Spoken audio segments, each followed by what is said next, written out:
introducción. Hay varias preguntas y quisiera tratar de llegar a tantas como sea posible en los pocos minutos que nos quedan. Luis nos pregunta respecto a las baterías de litio, ¿cuál es la importancia química del cobalto? ¿Qué elementos se le acercan? La sustitución de cobalto se ha intentado con níquel y con manganeso. Realmente la minería del cobalto tiene problemas éticos evidentes.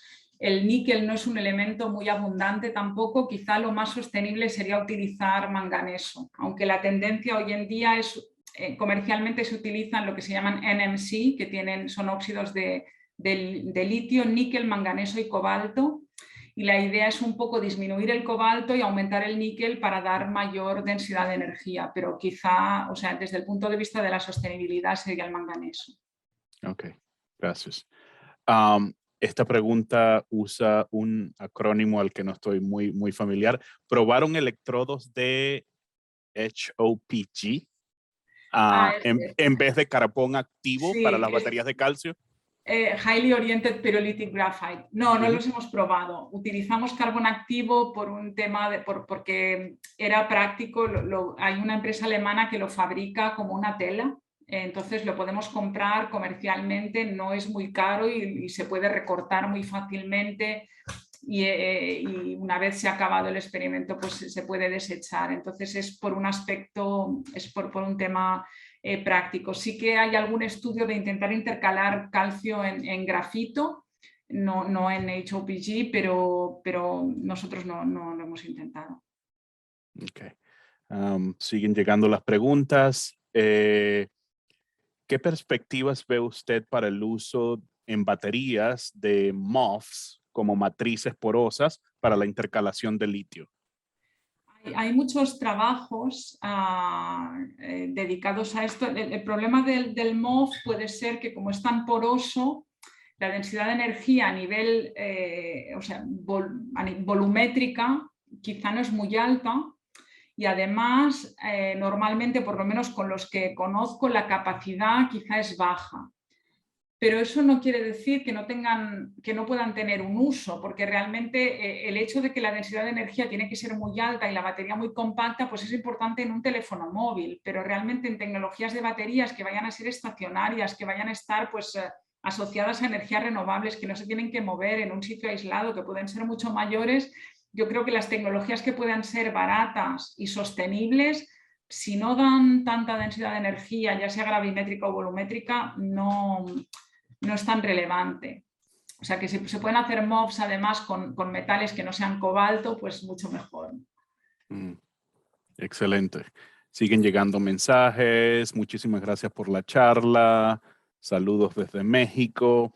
Aquí hay una pregunta. ¿Por qué últimamente se tiene una mayor visión por las baterías de sodio que las de litio?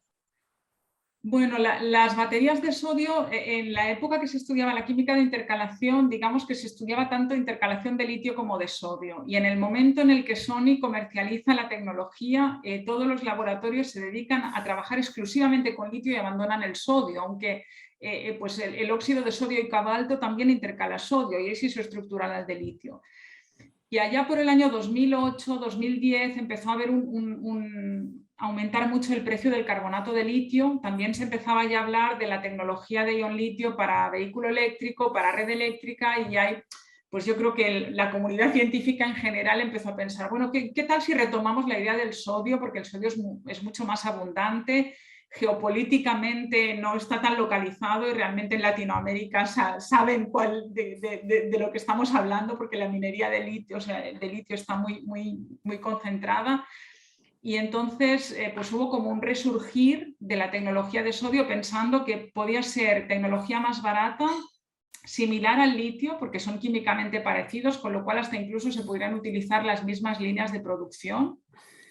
Y pues bueno, que si la densidad de energía no es tan grande, pues no es tan relevante, pero que quizá podría utilizarse para la red eléctrica. Y eso fue un poco el pistoletazo de salida del ion sodio y desde entonces, sí. Excelente.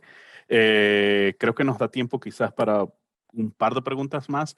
En términos de carbonos, ¿es común ver el uso de carbón comercial, carbón Super P? ¿Qué diferencia presenta con el carbón Vulcan? Básicamente, los carbones que se utilizan suelen tener diferencia en cuanto a la superficie específica y en cuanto a qué tipo de química superficial tienen. Unos son más hidrófobos, otros son más hidrófilos. Entonces, el Super P es un carbón que en los laboratorios de investigación se ha estandarizado como aditivo para mezclarlo pues, con el óxido de litio y cobalto, con los óxidos de calcio con los que estábamos trabajando, para aumentar la conductividad electrónica del electrodo. Tiene una superficie específica que creo que son 65 metros cuadrados por gramo. No es excesiva, no hace que el electrolito se descomponga mucho. A veces una superficie específica muy grande hace que se descomponga el electrolito. Y además es hidrófobo y se adapta bien a los electrolitos orgánicos. O sea que yo diría que es un tema de practicidad, de que bueno, ese funciona bien y la gente que trabajamos en nuevos materiales pues no hemos buscado en optimizarlo. Alguien hace una pregunta sobre si podrías hacer algún tipo de comentario sobre las baterías en paneles solares residenciales. No conozco exactamente qué se está utilizando. Lo que sí sé es que hay un movimiento de lo que se llama segunda vida de las baterías, porque las baterías son como las personas, desde que nacen empiezan a envejecer y entonces unas envejecen mejor que otras dependiendo de qué estilo de vida lleven, si funcionan a muy alta temperatura, si no, o luego qué genética tengan, ¿no? Qué materiales tengan o si tienen un buen control de la batería, como quien tiene un buen médico. Entonces, normalmente cuando las baterías llegan a un 80% de su capacidad, se considera que ya no son adecuadas para el vehículo eléctrico, pero claro, siguen teniendo un 80% de la capacidad. Entonces sé que hay pequeñas empresas que están intentando pues, recuperar baterías de las que se utilizan en automoción una vez han llegado a ese 80% y montar pequeños kits para, pues eso, para asociarlo a renovables en casas, ¿no? Y eso, pues bueno, le daría una segunda vida, disminuiría el precio total de la vida de la batería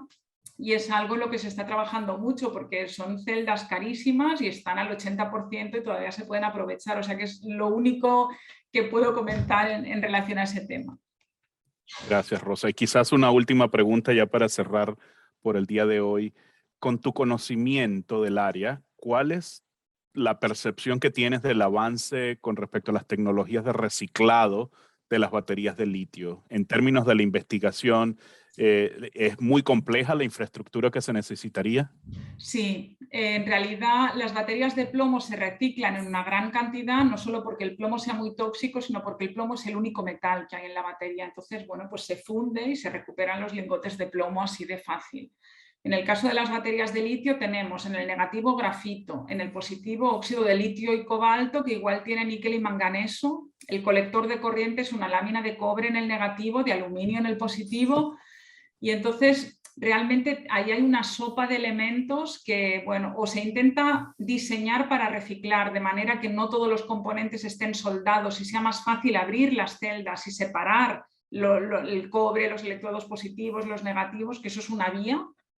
O bien, si se utilizan los métodos antiguos de lo mezclo todo y lo disuelvo todo o lo quemo todo, allí hay una mezcla que después tiene su que separarlo. Pero realmente la clave, si vamos a utilizar baterías a tan gran escala, es tener procesos de reciclaje eficientes y que sean económicamente viables y respetuosos con el medio ambiente, una baja huella de carbono. O sea que yo creo que es un tema interesantísimo, pero muy complejo. Sí, sí.